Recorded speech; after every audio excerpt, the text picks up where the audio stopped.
Hello बच्चों, तो आज हम आप सभी के लिए लेकर आ गए हैं कक्षा 12 का पेपर। जी हाँ दोस्तों, जीव विज्ञान का पेपर है कक्षा 12 का। तो इस पूरी पेपर को हम आज देखने वाले हैं और अच्छी तरीके से देखेंगे कि ये क्वेश्चन कहाँ से बनते हैं, आखिरकार कहाँ से क्वेश्चन दिए जाते हैं। अगर हमारे चैनल पर आप आ गए हैं और इस वीडियो पर क्लिक कर दिया है तो आपका इसमें कोई भी नुकसान नहीं होगा, क्योंकि हम इस चैनल पर पेपर से रिलेटेड ऐसे ऐसे वीडियो डालते हैं कि आपको पेपर सॉल्व करने में बहुत ही आसानी होगी और आप कोई भी पेपर बहुत ही आसानी से क्रैक कर सकते हैं।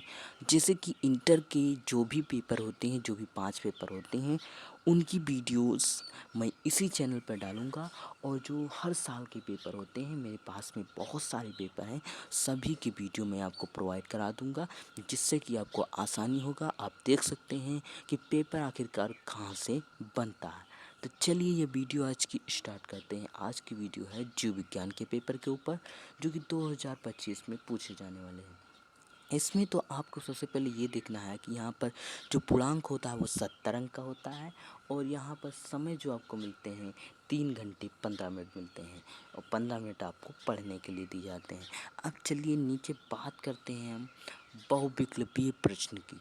तो हमारा जो बहुविकल्पीय पहला प्रश्न है वो क्या है कि सही विकल्प चुनकर अपनी उत्तर पुस्तिका में लिखिए। निम्नलिखित में से कौन सी वायु परागण की विशेषता नहीं है? इसमें ध्यान दीजिएगा दोस्तों, लिखा है वायु परागण की विशेषता नहीं है। देखो, हल्के परागकण, बेहतर अनावृत पुंकेसर, वृहद एवं पिच्छवर्तिकाग्र, असंख्य बीजांड, इसमें से ऐसी कौन सी वायु परागण की विशेषता नहीं है? इसमें नहीं है पूछा गया है, तो आप लोग जानते हैं कौन सी चीज़ नहीं है। आगे बात करते हैं। यहाँ पर दूसरा है दांत्र कोशिका आरक तथा गुलेटिमिल अम्ल के निम्नलिखित में से किस अमीनो अम्ल के प्रतिस्थापन से होता है? Lysine, methionine, valine, serine. तो इसमें से हमें लगता है वेलिन होता है। तो चलिए अगला देखते हैं। प्रत्येक प्रतिरक्षी अणु में कितने पेप्टाइड बंध होते हैं? प्रतिरक्षी अणु जो होते हैं उसमें कितने पेप्टाइड बंध होते हैं? तो हमें लगता है 2 होते हैं। कितने होते हैं? 2 होते हैं। अब आता है बायोरिएक्टर में वृद्धि के लिए कायम रखने वाली अनुकूलतम परिस्थितियों में निम्नलिखित में से कौन सी नहीं है? इसमें से कौन सी नहीं है वो आपको पता करना है। बायोरिएक्टर में इसमें से क्या नहीं होता? लवण हमें लगता है नहीं होता है। फिर निश्चित प्रश्न आते हैं 2 नंबर से। इसमें आपको एक एक नंबर वाले प्रश्न मिलते हैं। तो इसमें भी बहुत सारे प्रश्न होते हैं। ऑक्जेलिक और कोमेलाइना कौन से 2 प्रकार के पुष्पों का उत्पादन करते हैं? उनका नाम बताना है। फ्रेडरिक ग्रिफिथ ने किस जीवाणु का प्रयोग शोध में किया था? उस जीवाणु द्वारा जनित रोग का नाम भी लिखिए। स्त्री जनन तंत्र में अंडोत्सर्ग के पश्चात अंडाशय से उत्सर्जित अंडाणु के संग्रह में उत्तरदायी भाग का नाम बताइए। मेंडल का वंशागत सिद्धांत कारणों से 1900 तक ज्ञात रहा, किन्हीं 2 को लिखिए। नत्रजन स्थिरीकरण के लिए उत्तरदायी किन्हीं 2 साइनोबैक्टीरिया के नाम लिखिए। अगर आप इन सभी के आंसर पाना चाहते हैं तो वीडियो में कमेंट कीजिए, आपको आंसर शीट भी मिल जाएगी।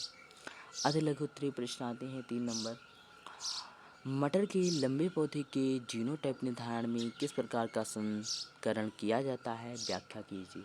सह विलुप्तता की व्याख्या कीजिए। प्रतिरक्षी अणु की संरचना के केवल चित्र बनाना है।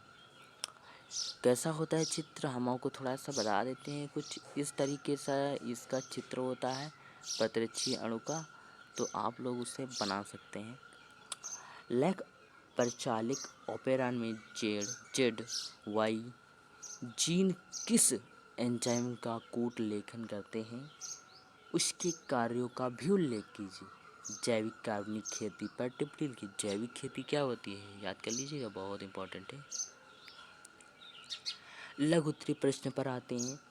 4 नंबर, आभासी फल एवं वास्तविक फल में क्या अंतर होता है? सेब किस प्रकार की कोटि का फल है, क्यों? मेंडल ने अपने प्रयोगों में मटर के पौधों का चयन ही क्यों किया था? बिलोडी हॉज रिएक्टर की व्याख्या कीजिए। संभार तंत्र वृद्धि की व्याख्या समीकरण सहित कीजिए। अंड जनन के व्यवस्थात्मक चार्ट का आरेखीय निरूपण कीजिए। सक्रिय प्रतिरक्षा एवं टीकाकरण पर संक्षिप्त टिप्पणी लिखिए। किन्हीं 3 संवाहक रहित विधियों का उल्लेख कीजिए जिनका पुनर्योगज डीएनए को सक्षम परपोषी कोशिकाओं में प्रवेश कराने के लिए उपयोग किया जाता है। प्रकाश जंतु और पौधों के वितरण को किस प्रकार प्रभावित करता है, उदाहरण सहित व्याख्या कीजिए। वर्णदान पिता की सामान्य पुत्री का विवाह सामान्य पुरुष के साथ में वर्णदानता के वाहक की संभावना उसके पुत्र में क्या होगी, वंशावली चार्ट सहित व्याख्या कीजिए। जानवरों, मवेशी और सूअरों को मारकर अग्न्याशय से प्राप्त इंसुलिन के किन्हीं 3 कमियों का उल्लेख कीजिए। स्वस्थानीय इन सीटू एवं बाह्यस्थानीय एक्स सीटू संरक्षण पर टिप्पणी लिखिए। स्पर्धा एवं परजीविता की उदाहरणों सहित व्याख्या कीजिए। अब आता है विस्तृत उत्तरीय प्रश्न। 7 नंबर, निम्नलिखित में से किन्हीं 2 में विभेद कीजिए। एक बीज पत्राधार एवं बीज पत्रोपारिक परिभ्रूण एवं फलवृत्ति अध्यावरण एवं बीजचोल अथवा में है। परसों को परिभाषित कीजिए। इस प्रक्रिया के दौरान शामिल होने वाले विभिन्न हार्मोनों का विवरण भी दीजिए। निम्नलिखित क्रोमोसोमीय असामान्य विन्यास से उत्पन्न विकारों को वर्णन कीजिए।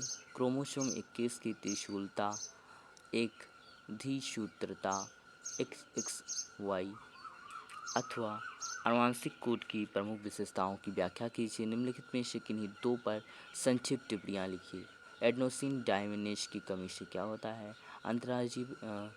अंतरजातीय स्पर्धा उदाहरण सहित। मानव जीनोम परियोजना अथवा संस्पर्श संबंध क्या है? सामान्य कोशिकाएं किस प्रकार कैंसरी कोशिकाओं में निरूपांतरित हो जाती हैं, समझाइए। अब इंग्लिश वर्जन भी देख लीजिए आप लोग कि जो चीज़ हमने अभी हिंदी में पढ़ा वो इंग्लिश में भी है, मतलब कि हिंदी इंग्लिश दोनों में पेपर आता है, तो आप लोग वो भी देख लीजिए। यहाँ पर ये इंग्लिश का है, मल्टीपल चॉइस क्वेश्चंस हो गए हैं, सभी के स्क्रीनशॉट ले लीजिएगा। हम आपको दिखा रहे हैं, एक हमने पढ़कर बता दिया, इसको हम आपको दिखा रहे हैं, इसको आप लोग देख लीजिए, स्क्रीनशॉट ले लीजिए और आपने जो पढ़ा है उससे मिला लीजिए कि उसमें से ये क्वेश्चन मिल रहे हैं या नहीं मिल रहे हैं। अगर नहीं मिल रहे हैं तो आप पढ़ लीजिए, 2025 में पक्का है, इसमें से एक आधे क्वेश्चन ज़रूर फंसेंगे, क्योंकि ऐसा हर बार होता है कि पिछली बार पूछे गए क्वेश्चन को रिपीट किया जाता है, क्योंकि इतने ज़्यादा क्वेश्चन नहीं है बायोलॉजी में कि आपसे हर बार अलग अलग क्वेश्चन पूछा जाए, इसलिए उसी में से हर बार क्वेश्चन पूछे जाते हैं। तो इसी के साथ में आप देख सकते हैं हमारी वीडियो भी ख़त्म हो रही है, और अभी तक आपने लाइक नहीं किया है, सब्सक्राइब नहीं किया है, तो जल्दी से लाइक और सब्सक्राइब कर दीजिए। इसी चैनल पे आपको केमिस्ट्री, बायोलॉजी, हिंदी, इंग्लिश जो भी सब्जेक्ट की वीडियो हैं इसी चैनल पर आपको मिलेंगी। Thank you.